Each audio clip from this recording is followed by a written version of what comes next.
Nós estamos no mês de setembro, o mês da Bíblia, o mês onde nos dedicamos em torno da palavra de Deus. Antes de entrar no Evangelho, então o padre sempre faz uma explicaçãozinha de alguma coisa nestes meses temáticos. Quando nós estudamos a Bíblia no seminário, nós temos aulas de Bíblia. A Bíblia, para estudar, ela possui duas abordagens: a hermenêutica e a exegética. Nós chamamos de hermenêutica bíblica e exegese bíblica. A hermenêutica é quando nós estudamos o contexto da Bíblia, o contexto dos fatos, e aplicamos a teologia do que está acontecendo ali. A exegese é quando nós estudamos a tradução do texto, a palavra por palavra que está em hebraico, em grego, e traduzimos isto para o português e vemos as diferenças das traduções. Isto é exegese. É importante as duas realidades. Ler a Bíblia, estudar a Bíblia, necessita estas duas dimensões, hermenêutica e exegética. A hermenêutica é importante pela seguinte situação. Eu já disse isso uma vez para vocês, vamos retomar. Um texto fora de contexto, você cria um pretexto, lembra disso? Um texto fora de contexto, você cria um pretexto. Então o que acontece? Você precisa, o padre está aqui hoje, esqueci teu nome, filho, como que é teu nome? Juraci. O padre vem, oi Juraci, tudo bem? Juraci, seu cachorro, estava com saudade de você. Aí você veio na missa e está escrevendo o que o padre disse na missa no teu caderninho, no teu diário. E o padre disse para o Juraci, Juraci, seu cachorro. É verdade ou é mentira? Verdade ou é mentira? O padre está ofendendo o Juraci? O padre quer o mal do Juraci, você é um cachorro, sai daqui e me processa. O padre está fazendo isso? Não. Mas vocês estão aqui no contexto, vendo a situação. O padre inclusive está com saudade. Juraci, seu cachorro, faz dias que eu não te vejo, como que está, meu filho? Não é?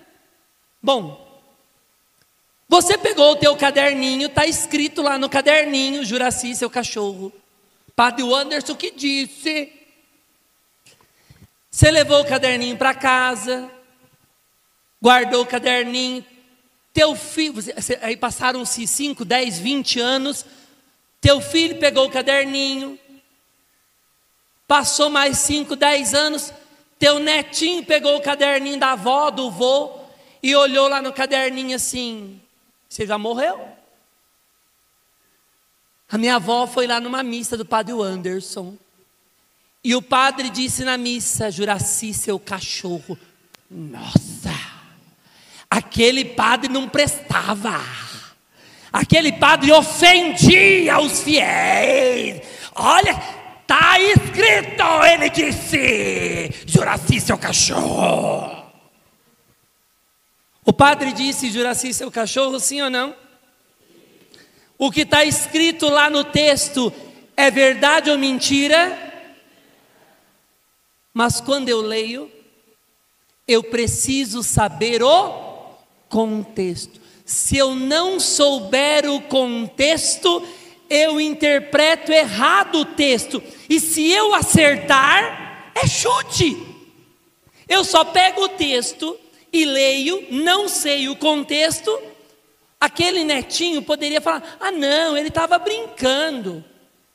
Mas se o netinho acertar, é chute. É chute porque não sabe o contexto. E aqui, queridos, vem um ponto importante. Quando estudamos a Bíblia, nós precisamos estudar o contexto no qual o texto foi escrito, para podermos entender. Se a gente não entende o contexto, a gente interpreta errado. Agora vem alguns pontos importantes da nossa fé católica. Quando Jesus, ele ressuscita, vai para o céu, ele deixa a igreja católica, que é a única igreja existente no início da nossa fé, institui sobre Pedro: Pedro, tu és pedra, sobre ti edificarei a minha igreja. Os apóstolos começam a viver um contexto de evangelização, saem evangelizar nas comunidades. Aí se começa a escrever os textos bíblicos, Atos dos Apóstolos, Evangelho de São João. Os evangelhos, os textos dos Atos, as cartas de São Paulo aos Coríntios, aos Efésios, estes textos bíblicos tinham um contexto. E qual é o contexto? O contexto de fé católica. Não tinha outra. A primeira igreja protestante vai surgir 1500 e alguma coisa com Martinho Lutero. O contexto é católico. Fora deste contexto, eu quero ler a Bíblia fora desse contexto, eu distorço. E se eu acertar, é sorte. Entenderam? Está dando para entender o que é a hermenêutica? A hermenêutica é justamente o estudo dos ensinamentos de Deus dentro do contexto no qual o texto é escrito. Porque se eu tiro o texto do contexto, eu erro. Podia ser aquele netinho falando assim: esse padre aí não prestava não, esse padre aí só ofendia as pessoas, esse padre queria o mal dos fiéis. Porque está tudo fora de contexto. Quando lemos a Bíblia, estudamos a Bíblia, precisamos estudar o contexto. Não é só pegar o texto e falar assim: está lá na Bíblia, está escrito isso, está escrito no diáriozinho. O padre Anderson chamou o Juraci de cachorro. É verdade? Sim ou não? Mas como eu interpreto aquela verdade? Como eu interpreto aquele texto? Eu preciso do contexto. E é isto que nós vemos hoje, de pessoas pegando a Bíblia e descontextualizando, o que é um grande problema. Segundo ponto, quando estudamos a Bíblia, temos a hermenêutica, esse contexto, estudo da tradição, e temos a parte exegética, o estudo do texto no original, o que os apóstolos escreveram, o que estava em hebraico, o que estava em grego, como traduziram isso. Tudo isso é importante. Hoje nós vamos ver por quê através do texto bíblico de hoje. Vamos falar do texto, que é um texto muito esquisito. O texto fala assim: tinha um senhor, um dono de terra, e ele tinha um administrador que trabalhava para ele administrando. E esse administrador foi acusado: você está roubando, você não está administrando direito. O administrador sabia que não estava bem na administração, então ele começa a pensar: nossa, eu vou ser mandado embora. O que eu vou fazer? Cavar, trabalhar lá com enxada? Eu não tenho força. Pedi, me dá um dinheirinho, me dá um dinheirinho. Tenho vergonha. O que eu faço? Aí vem uma luz brilhante na cabeça dele. Ah, já sei que eu vou fazer. Vou pegar todo mundo que está devendo para o meu chefe e vai lá e vira: Michele, você está devendo quanto? 100 barris de óleo. Vai, Michele, senta aí, escreve 50. Você está devendo quanto, menina? 100 de trigo? Rápido, escreve aqui, ó. Você está devendo 80. Responde para o padre uma coisa. Estava devendo para quem? Para o patrão ou para o administrador? Patrão, administrador? Estava devendo 100 para o patrão. Aí o administrador fala: não, escreve 50. Está devendo 100? Escreve 80. Vocês já ouviram aquela expressão, fazer caridade com o chapéu dos outros? Já ouviram essa expressão, gente? O que é isso? Eu beneficio o outro com coisas de outro, não é eu. Eu pego, tô aqui, ó, para você. Mas aquilo não é meu, é dos outros. Pega esse negócio para você. Ah, mas não é meu. É querer dar para os outros coisas que não são minhas. Caridade com o chapéu alheio. É isso que aquele administrador está fazendo. Caridade com o chapéu alheio. O que é estranho no texto? O que deixa a gente incomodado? Porque o chefe olha para o comportamento do administrador que está fazendo caridade com o chapéu alheio. E o que o chefe diz? Parabéns. O chefe elogia o administrador desonesto. Gente, isso não é esquisito? Não é estranho? Você não acha estranho? Se você lê esse texto bíblico e não acha esse negócio estranho, como que Deus, que é Deus justo, como que o chefe lá, que era para ser um chefe justo, vê o administrador desonesto e elogia? E elogia. E aí o texto vai dizer assim: o chefe elogiou o administrador desonesto porque ele agiu com esperteza. E essa palavra esperteza, no Brasil a gente não tem problema de entender. Vocês já viram falar dos espertalhão? Graças a Deus em Cabriúva não tem, não é? Os espertalhão, aquelas coisas, né? Gente, quer ver uma coisa interessante? Como que o processo de educação, ele é interessante, né? Estava na Europa e nós fomos para um teatro. Estava junto com uma família, fomos a um teatro, bonito teatro, assisti uma peça lá, que era uma famosa peça. Chegamos cedo no teatro, o estacionamento todo, quase todo vazio, alguns carros, porque nós chegamos bem cedo, mais de 1 hora antes de começar o teatro. Nós chegamos para eu conhecer, ver o prédio, era um prédio bonito. Então nós chegamos bem cedo, e aí aquele estacionamento todo grande, lugares pertinho para parar perto do teatro, e tudo vazio. Onde que a gente para o carro? Perto ou longe do teatro? Perto ou longe? Olha os espertalhão aí. Nossa, padre, nós paramos longe, lá no fundo. Achei esquisito aquilo, né? Porque a gente é brasileiro. A gente é brasileiro e eu. Falei, mas por que a gente parou aqui longe? Aí o casal respondeu assim para o padre: sabe o que é, padre? Nós chegamos cedo. Dá tempo de a gente colocar o carro aqui longe e a gente chegar e ver a peça inteira. Ver tudo.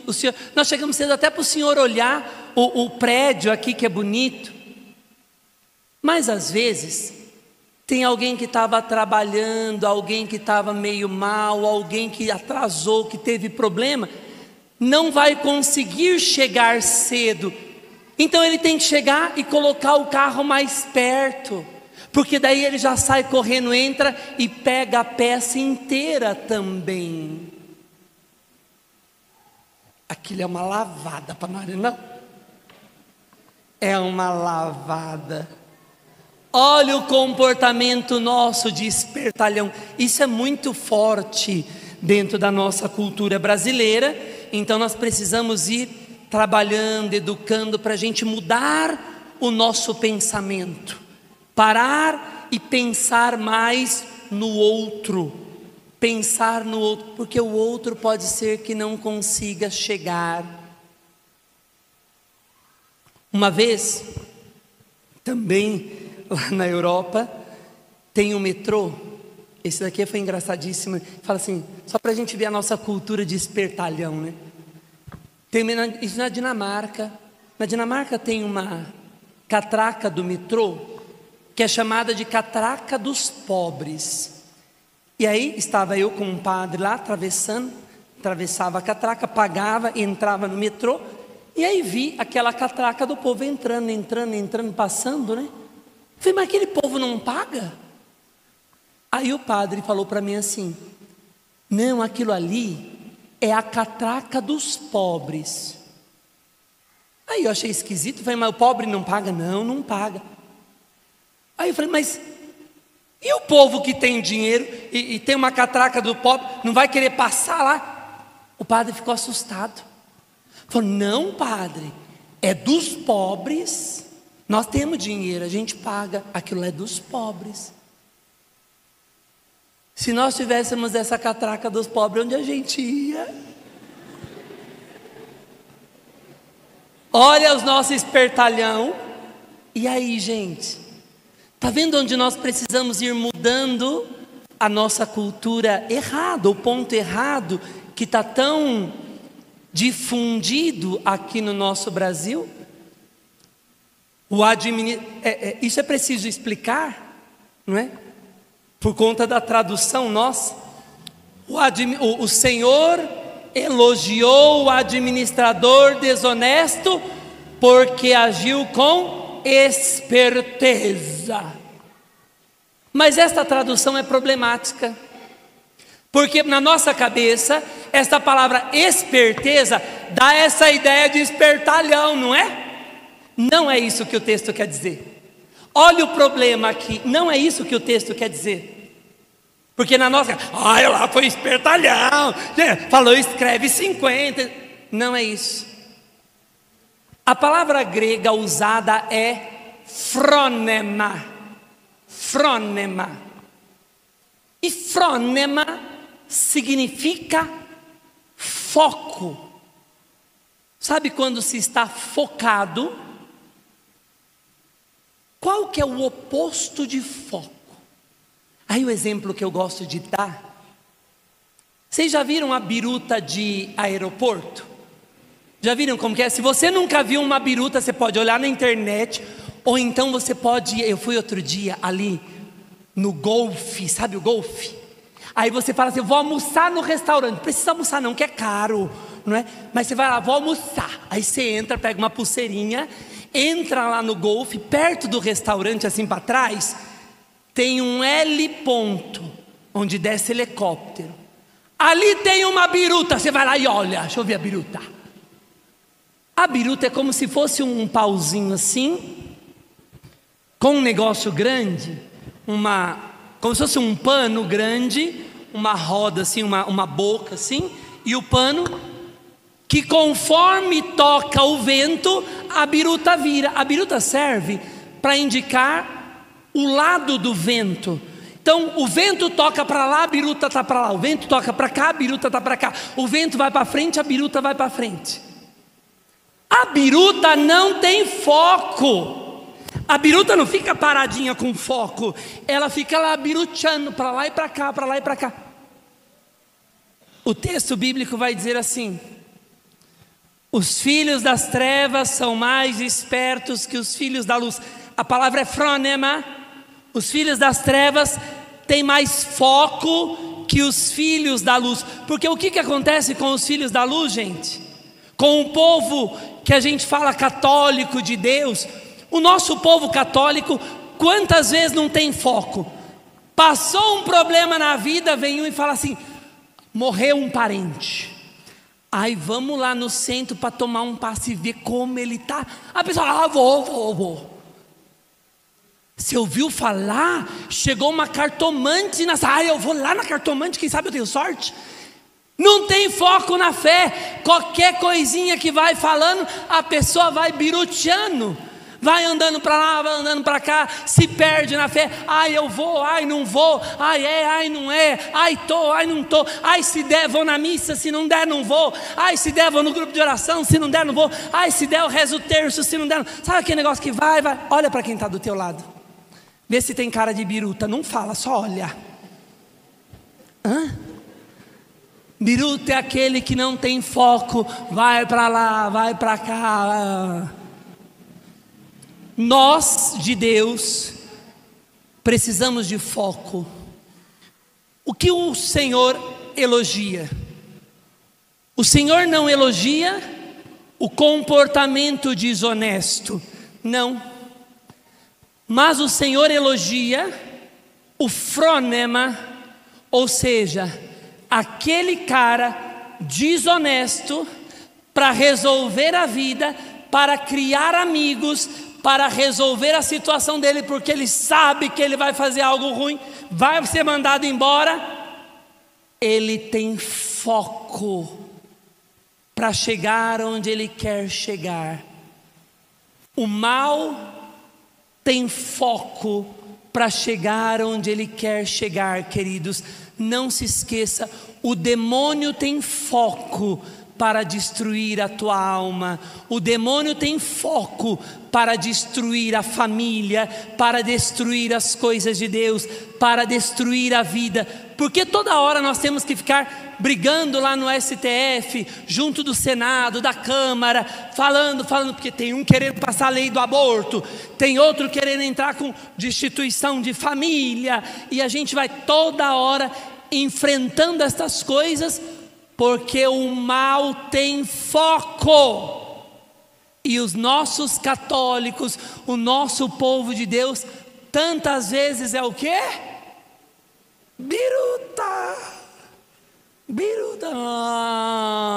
Não tem foco para ir para o céu.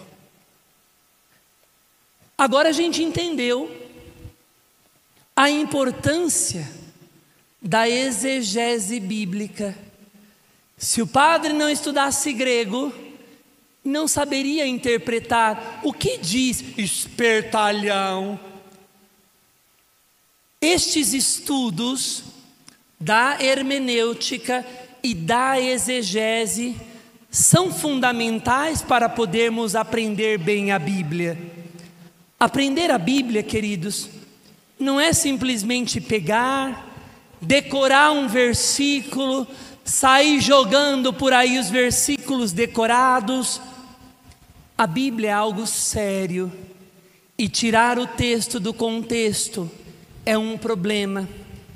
Não entender o texto original, que é diferente muitas vezes da tradução, não entender a palavra ali no original, pode gerar problemas. Por isso nós precisamos sempre estar estudando, estar aprendendo as coisas de Deus, ter foco no caminho do céu, para não nos perdermos.